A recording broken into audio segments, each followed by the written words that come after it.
Okay. Welcome to Thursday evening. I believe everything is working properly, so no problems at all being seen here. We are live on Twitch TV and also on Facebook, so thanks for joining us for Thursday evening. We do have a lot to talk about. Fortunately, nothing really major going on here, but we will see the potential for some more rain coming up tomorrow and into the next several days. Temperatures taking a bit of a dive as we go into and around the area of this weekend. We'll show you that coming up here in just a little bit. Got the bus stop forecast, got the grilling forecast. Taking a look ahead to Friday night football, the eclipse coming up. We got a lot to talk about, so we'll go ahead and dive on through here and see what's coming up our direction. For tonight and into tomorrow, could be some sprinkles late tomorrow afternoon. A little bit above normal again on temperatures for today, about within 7 of a record high set back in 1963. You know you're getting into the change of seasons when you start seeing numbers like this appear in the area. So numbers of the upper 80s at this time of the year, again, not bad. We did manage to pick up a little bit of rain showers earlier on, and that doubled the amount of rain that we have picked up in just about the last 2 weeks, and that's all that we've gotten, and that right there for the entire month, that's how much we got. Just below that, just how much we got for the month of September. So we have had some exceptionally dry months and could use some more help in that. We'll talk more about that on the drought situation in just a little bit. From Falls Creek, thank you, Lee Slinkard, for a beautiful view from our West Shore home weather window picture of the day for Thursday. If you've got pictures, go ahead and send them in to us at pictures@wdef.com. Or, again, you can post them on our social media pages, X, Instagram, or Facebook page for more information there. Again, you can find out more details at our website as well. Heading into the weekend, it will be a bit on the breezy side for Saturday and Sunday on the Food City Certified Angus Beef Grill Cast. Numbers through tonight and into tomorrow, very mild, just below normal, back in the mid-60s. Mid to upper 60s, a little bit warmer on Saturday with those winds coming up out of the south. But then on Sunday, the winds start to reverse themselves, and we'll take a look at some very cool conditions coming up and dry into much of the weekend, but expecting some decently windy conditions out there. Your forecast on the links, again, tomorrow, not much of a breeze, but just enough. More clouds, and the later you go, the better chance of rain you'll be running into, but no chance of rain being expected here. Southerly winds at about 5 to 10 miles per hour, and that's going to be about as much as we see there. So not taking a look at a lot of rain just yet. From Island Cove, mostly clear skies out there, and going to continue to see most of that through the evening hours and into very early tomorrow morning. Clouds start coming up from the south once again. Got Sylvester the Spider hanging out on the Bailey's Heating and Air camera from in and around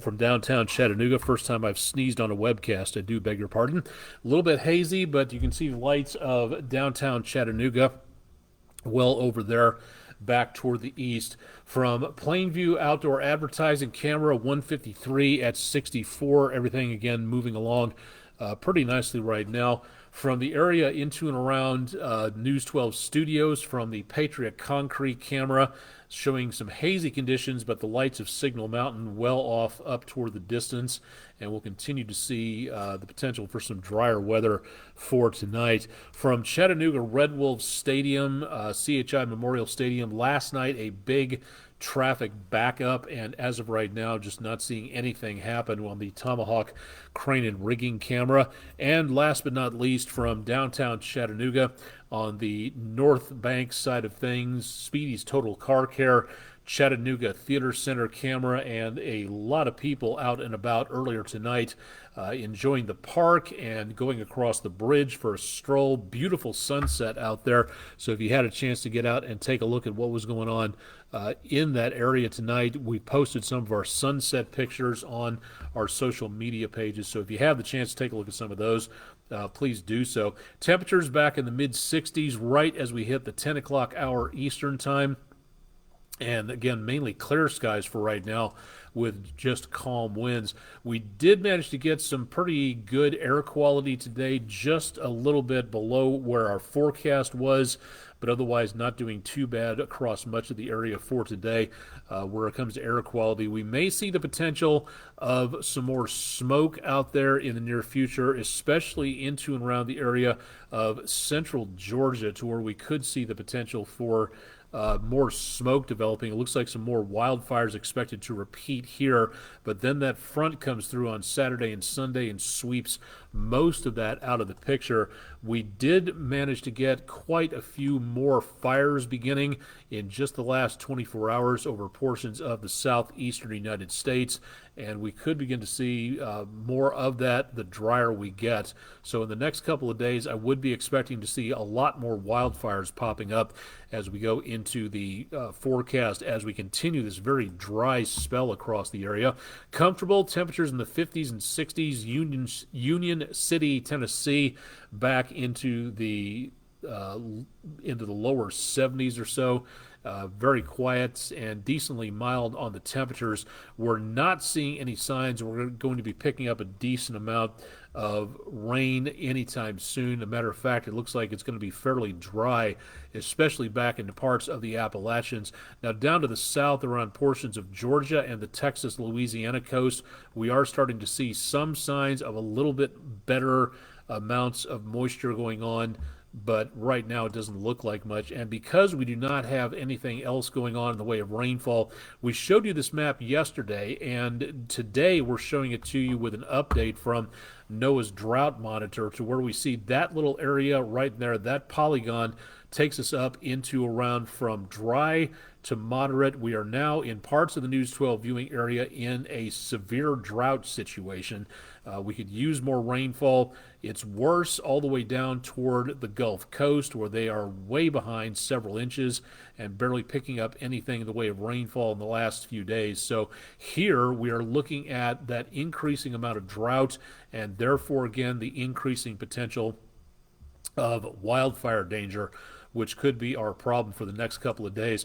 Now, this area of high pressure moving its way on out, helping to escort out this area of low pressure, which was a storm system heading toward a tropical development, but that did not happen. So that, again, making its way off the East Coast and heading away from us. Meanwhile, this next storm system coming on through, most of this, it looks like, will be going, the energy of the storm will be going north of this. But some of these cold fronts coming through and the clouds wrapping around the back side of this may give us the potential of some, maybe a risk of some thunderstorms. So into tomorrow morning, with that storm system approaching from the west, we're going to continue to see the possibility of moisture coming up from the Gulf and the East Coast ahead of that system, drawing it northward to work with those storms back on up into and around the area to the north of us. And that area you see with green, yellow, red, that is where the available energy is going to be the strongest for developing these storms. And notice it stays way up here into the upper Mississippi Valley. We see a little bit coming our direction into tomorrow afternoon, but for right now, let me stop this for just a second. Two things about this, because as of tomorrow afternoon, we start to see the potential for more showers developing out of this, and again, brief potential into Friday Night Football, then clearing out. And then that secondary line comes through early Saturday morning. The potential for anything involving heavy weather, I'm just not seeing anything for right now. So this particular system, dawn patrol on Saturday, that's where we see the possibility of some showers out there. Now, whether or not that sticks around, it looks like everything should be moving out of the picture as we go into the early part of the weekend. And that's important. I'll show you why in just a little bit. Again, for tomorrow morning, lower 50s, mainly clear. Clouds coming up from the south, spreading over the area through the day. And then we see some speckles of showers and maybe a thunderstorm going on. Most of those thunderstorm chances will be well down south of Atlanta, but we could see a rumble of thunder out there. And then Saturday morning early, most of the rain goes northeast of us, and right about the time we're hitting the area right about the time of the eclipse. Noon is about when it starts. 2 o'clock Eastern time is when that all finishes up. So we should see a gap or two in the clouds coming on through. We should also see less in the chance of rainfall, so better visibility coming up for the eclipse. Not totally clear, at least that's the way the forecast looks for right now. But we will be watching that to see what happens. We'll have an updated forecast tomorrow. And then Saturday afternoon, we clear out before the rest of that storm system rushes in with some more cloud cover. It'll be a bit on the cool side early on Sunday morning, mid to upper 50s or so. And then early Sunday afternoon, if we're lucky and we get enough sunshine, we might make the lower to mid 60s at best. So we're just not looking at too much of anything out there in the way of very warm weather, and a decently cool, also breezy rest of the weekend coming up. Winds will be out of the south at about 5 to 15 miles per hour.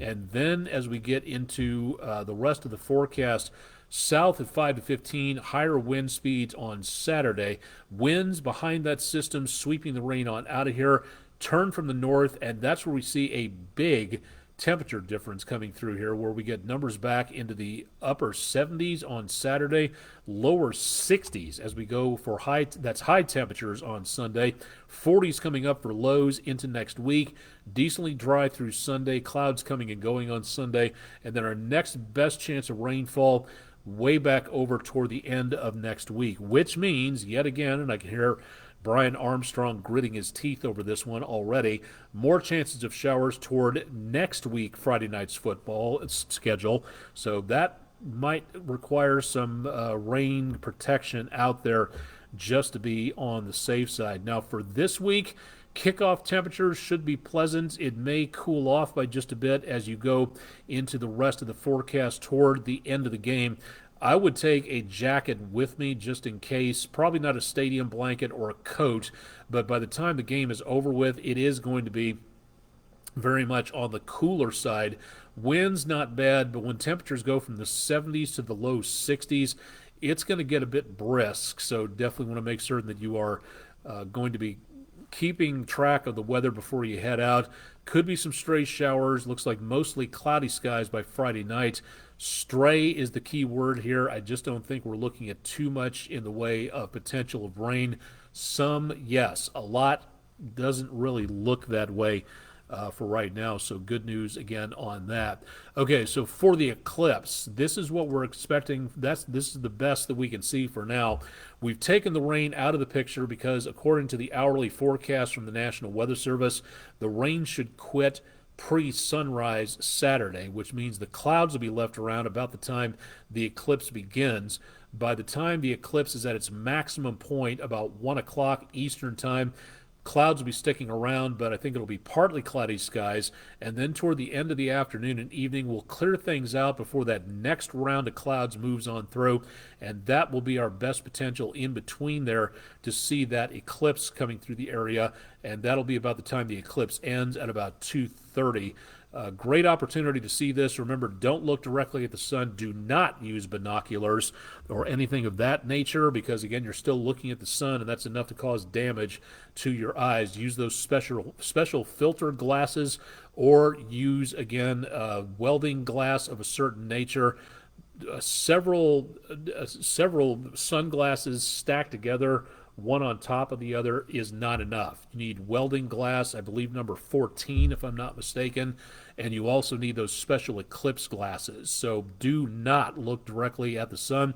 A pinhole viewer will be the best idea to get any view of that.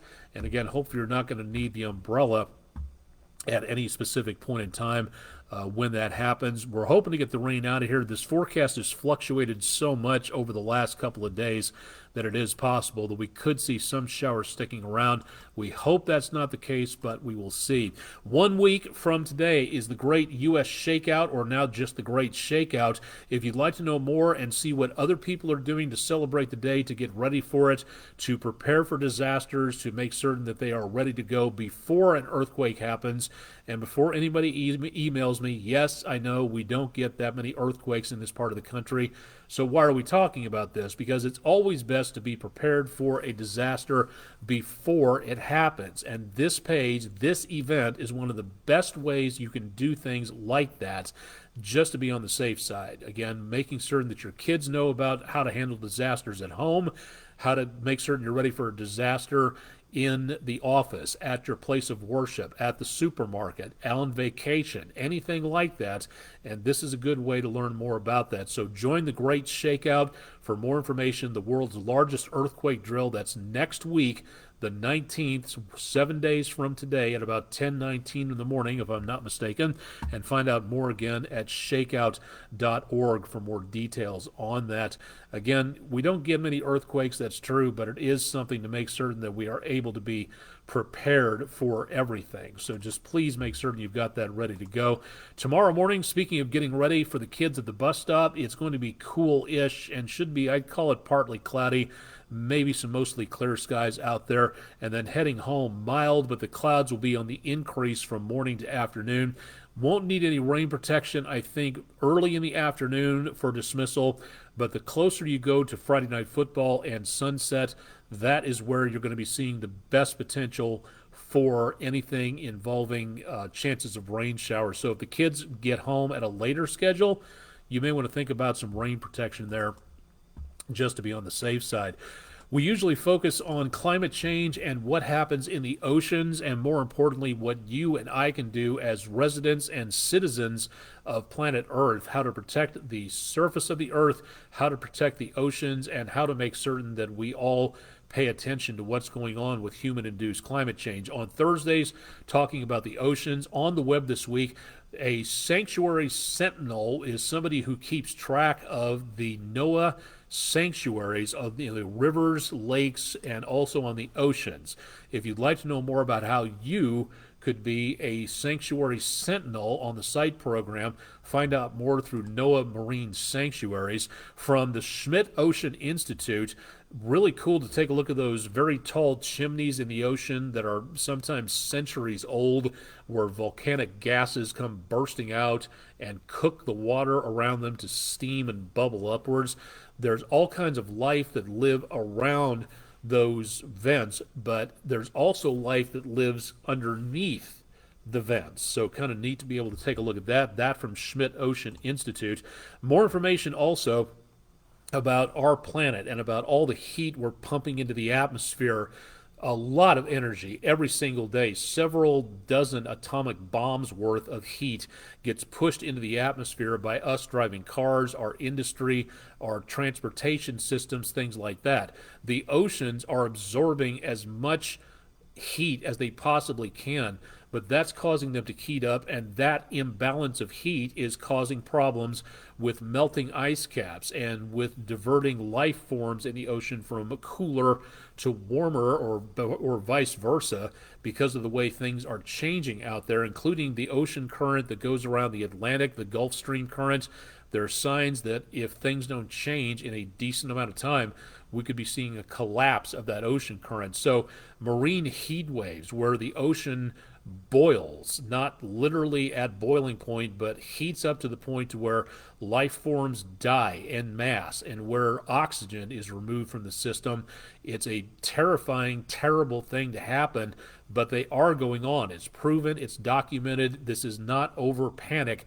This is the current state of our oceans that we are causing as humans to our atmosphere, and also by extension to our oceans. So what is a marine heat wave, and what can we expect in the future? More from NOAA Oceans, and more information about all of this is going to be available on my social media pages. So if you'd like to find out a ton more, please go to my social media pages where we post all of this type of stuff. What you just saw, those links will be posted in the next several days. They're not up there yet, but they will be. So tune in and you can find out more about what's coming our direction when it comes to climate change, and more importantly, what you and I can do to help when it comes to situations like climate change, writing your legislators, contacting world leaders and captains of industry to tell them about what is important and about how we need to save our planet rather than just thinking about making and trying to make endless profits happen.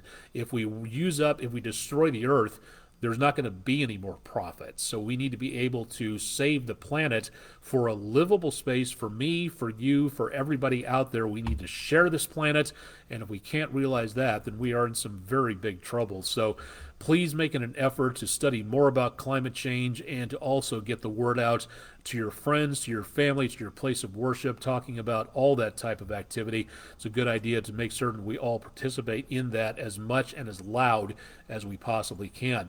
2 Sundays from now, the Clarence T. Jones Observatory at University of Tennessee, Chattanooga will be holding a star party where you can view through the telescope what's up in the night sky between 7 and 9 p.m. The lecture topic will be volcanoes in the solar system. Io is a very good place for that, around Jupiter, where the moon is basically kind of being turned inside out by all the volcanoes and the tidal forces that Jupiter throws that way, and the radiation as well. And the constellations of the Summer Triangle. Gates open at 6:30. The lecture starts at 7, and they close up shop at 9 o'clock. Again, that is Sunday the 22nd, 7 to 9, facebook.com/UTC Jones Observatory, or more at utc.edu, and search Clarence T. Jones Observatory for more details as to what's going on there. I think that should just about do it. That's a pretty good wrap-up of everything happening at this time. No comments on Facebook and nothing showing up on the stream chat on Twitch TV. So we'll go ahead and close it down for now. Meteorologist Todd Heislip will be back with you again on Friday morning starting at 5 a.m. And Chip Chapman will be back in the chair coming up on Monday morning next week.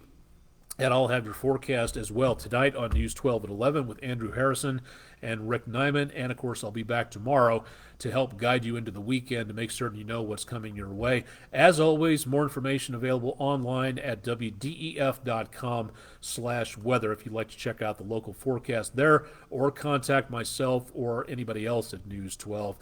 Live and direct from downtown Chattanooga, Tennessee, USA, I'm Chief Meteorologist Austin Onek from the WDEF News 12 studios. Thanks for joining us for Weather Overtime for Thursday, October 12th, and stay tuned for much more with News 12 on air and online.